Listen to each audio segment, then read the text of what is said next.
Ring road ખાતે 28 માળે high tech મનપાના નવા ભવન મુલાકાત મેયર સહિતના પદાધિકારીઓ લીધી હતી। મુગલીસરા ખાતે હાલ કાર્યરત મનપાની કચેરી ખાતે સતત વધી રહેલા ટ્રાફિકનો દબાણ અને પાર્કિંગ સહિતની અનેક સમસ્યાઓને કારણે નવા ભવનની આવશ્યકતા અનુભવી હતી, જેથી મનપાએ નક્કી કર્યા મુજબ રિંગ રોડ ખાતે નવા ભવનનું નિર્માણ શરૂ કરાયું હતું। નવું ભવન માત્ર ઊંચાઈમાં જ નહીં પરંતુ સુવિધાઓમાં પણ અત્યાધુનિક બની રહ્યું છે। અહીં શહેરીજનો માટે તમામ ઝોનની સેવાઓ આસાનીથી મળી રહેશે। મેયરે નિર્માણ કામની સમીક્ષા દરમિયાન જણાવ્યું હતું કે આ નવું ભવન સુરતની ધરોહર બની રહેશે અને શહેરીજનોને વધુ ઝડપથી, પારદર્શક અને સરળતાથી સેવાઓ પૂરી પાડી શકીએ છીએ અને આ હેતુથી આ ભવન તૈયાર થઈ રહ્યું છે। સુરત મહાનગરપાલિકાનું આ ભવન માત્ર શહેરી વ્યવસ્થાપન માટેનો કેન્દ્રબિંદુ નહીં પરંતુ શહેરના વિકાસ અને નવી દિશા તરફના એક મહત્વપૂર્ણ પગલારૂપ સાબિત થશે। સુરત મહાનગરપાલિકાનું નવું વહીવટ બની રહ્યું છે ત્યારે તમામ કોર્પોરેટરો સાથે, સંગઠનના મિત્રો સાથે આજે વિઝિટ કરી છે। આપ સૌ જાણો છો કે મુગલીસરામાં આપણે વર્ષો સુધી તકલીફ ભોગવી છે। તેના ભાગરૂપે આદરણીય વડાપ્રધાનશ્રીના નેતૃત્વમાં ગુજરાતના મુખ્યમંત્રી ભૂપેન્દ્રભાઈ પટેલ સાહેબ અને કેન્દ્રના જળશક્તિ મંત્રી સી.આર. પાટીલ સાહેબના માર્ગદર્શનમાં આ બિલ્ડિંગ બની રહ્યું છે। મને ગર્વ એટલે થાય છે કે વિશ્વમાં કોઈ મહાનગરપાલિકાની બિલ્ડિંગ 28 માળની નથી। વિશ્વમાં કોઈ મહાનગરપાલિકાની બિલ્ડિંગ 28 માળ નથી। એ સુરત મહાનગરપાલિકાની બિલ્ડિંગ બનવા જઈ રહી છે। હું તમને વાત કરું, શહેરીજનોની તમામ સર્વિસ સુવિધાઓ એક જ જગ્યાએ મળી શકે એટલે રોજના શહેરીજનો મુગલીસરા જાય, પછી અઠવાલાઇન્સની કચેરીએ જાય તો એને 400-500 રૂપિયા ખર્ચો થઈ જતો હોય। આ તો એક જ જગ્યાએ એને બધી સુવિધા મળી જવાની છે। કદાચ એશિયામાં આ પહેલી મહાનગરપાલિકા એવી હશે જે વહીવટ પણ બની રહ્યું છે। એ તમામ શહેરીજનો એક જ જગ્યાએ આવી પોતાના બધા કામ પતાવી શકશે। આવનાર સમયમાં આ બિલ્ડિંગના હિસાબે આપણે આઇડોલ બનીશું। ભારતમાં અત્યારે છેલ્લા વર્ષોની વાત કરું તો આપણે તમામ પેરામીટરમાં ટોપ પર છે। સ્વચ્છતામાં હોય, સ્વચ્છ વાયુ સર્વેક્ષણ હોય, પણ આ બિલ્ડિંગમાં પણ આપણે ગ્રીન બિલ્ડિંગની રેવન્યુ જનરેટ થશે એટલે એમાં સોલર દ્વારા ઇલેક્ટ્રિક જનરેટ થવાની છે। એમાં પણ એના હિસાબે રિન્યુએબલ એનર્જીના માધ્યમથી આ બિલ્ડિંગ ચાલશે। અત્યારે આપણે જે હોલ જોઈ રહ્યા છે, અત્યારે મુગલીસરામાં તો તમે લોકો આવો છો તેનો હોલ પણ જોયો છે, એના કરતાં વિશાળ હોલ છે। પત્રકારો માટે વ્યવસ્થા બેઠક કરવામાં આવી છે। પ્રેક્ષક ગેલેરી પણ બહુ સારી બનાવવામાં આવી છે। એટલે આ બિલ્ડિંગ આપણું ભારતનું તો આઇડોલ બનવા જશે પણ એશિયામાં પણ આઇડોલ બનવા જઈ રહ્યું છે। સુરતની તમામ હેડક્વાર્ટર્સ, સુરતના જેટલા સર્વિસ છે, આધાર કાર્ડ હોય, આયુષ્માન કાર્ડ હોય, તમામ અહીંયા કાઢવામાં આવશે।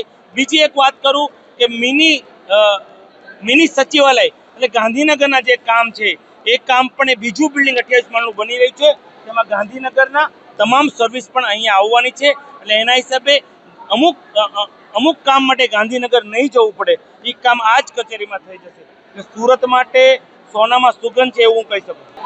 સુરત મહાનગરપાલિકાના વહીવટ ભવનની આજે વિઝિટ ઉપર કોર્પોરેટરો, અમારા વોર્ડના પ્રમુખો, મહામંત્રીઓ અને સંગઠનના મિત્રો આજે આવી રહ્યા છે। અમે આજે સુરત શહેરના લોકો માટે જે નવી સુવિધા ઊભી થઈ રહી છે એનું કામ કેટલું ઝડપથી ચાલી રહ્યું છે તેની વિઝિટ ઉપરાંત જે કોઈ પણ સંગઠનના મિત્રો છે, કોર્પોરેટરો છે, એમણે છેલ્લા 4.5-5 વર્ષથી કોર્પોરેશનમાં કોર્પોરેટર તરીકે આવન જાવન કરી હોય તો એમણે આ બિલ્ડિંગમાં એમના કોઈ સુધારાઓ હોય, એમાં કોઈ સજેશનો હોય, રૂમની સાઇઝ નાની મોટી કરવી હોય, આ દરેક બાબતોને ધ્યાનમાં રાખીને આ વ્યવસ્થાના ભાગરૂપે આજે આ વિઝિટ ગોઠવી છે। સુરત મહાનગરપાલિકા હંમેશા સુરતના શહેરીજનોના હિતમાં કાર્યો કરતી રહી છે। આજે સુરત મહાનગરપાલિકા 28 માળની 2 ટ્વિન બિલ્ડિંગો બનાવવા જઈ રહી છે। હજુ 1-1.5 વર્ષ જેટલો સમય લાગશે પણ જ્યારે આ બિલ્ડિંગો કમ્પ્લીટ થશે ત્યારે એક મિની સચિવાલય જેવું રૂપ અહીંયા ધારણ થશે। આપ સૌ જાણો છો એમ કે કોઈ પણ વ્યક્તિએ ઓનલાઈન સિવાય જ્યારે રૂબરૂમાં જઈને કોઈ પણ દાખલો કે આધાર કાર્ડમાં સુધારો જ્યારે કરાવવાનો હોય ત્યારે એને આખા દિવસની, અડધા દિવસની રજા પાડવી પડે। એટલે કે એવરેજ એક વ્યક્તિને 300 થી લઈને 500 રૂપિયાનો ખર્ચો થતો હોય છે, એની ઓફિસમાં એને રજા પાડવી હોય છે। જ્યારે આ બિલ્ડિંગ કમ્પ્લીટ થઈ જશે પછી એક જ બિલ્ડિંગની અંદર સુરત મહાનગરપાલિકાના દરેક ડિપાર્ટમેન્ટ આવી જશે, જેથી કરીને એને 4 કે 5 પરમિશન જે કોઈ પણ લેવાની હોય એ એક સાથે લઈ શકશે। ઉપરાંત સ્ટેટ અને સેન્ટ્રલ ગવર્નની ઓફિસો આવશે, એટલે સ્ટેટના કામો પણ એક સાથે અહીં કરી શકાય એવી સિચ્યુએશન અહીંયા ક્રિએટ થઈ રહી છે.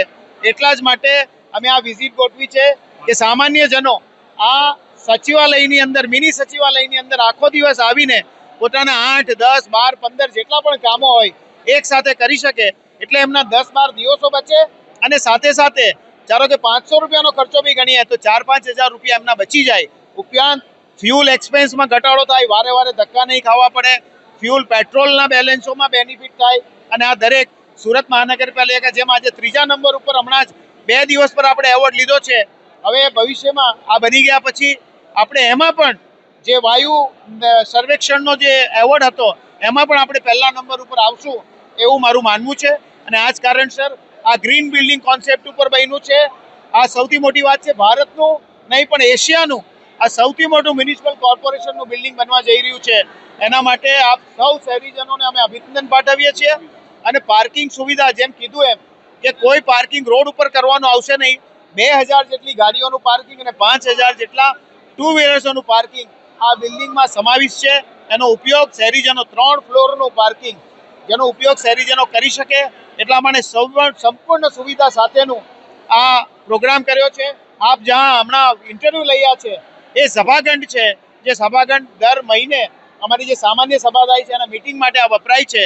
આ સામાન્ય સભાના સભાગૃહમાં હવે 120 અત્યારે 120 કોર્પોરેટરો છે, પણ અમે 200 કોર્પોરેટરો સમાઈ શકે એવું મોટું આ સભાગૃહ બનાવ્યું છે.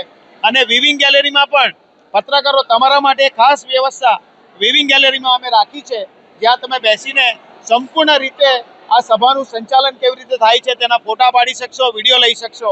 બંને 2 ગેલેરીની અંદર બીજા 100 વ્યક્તિ બેસી શકે એવી વ્યવસ્થા કરવામાં આવી છે. આભાર આપનો.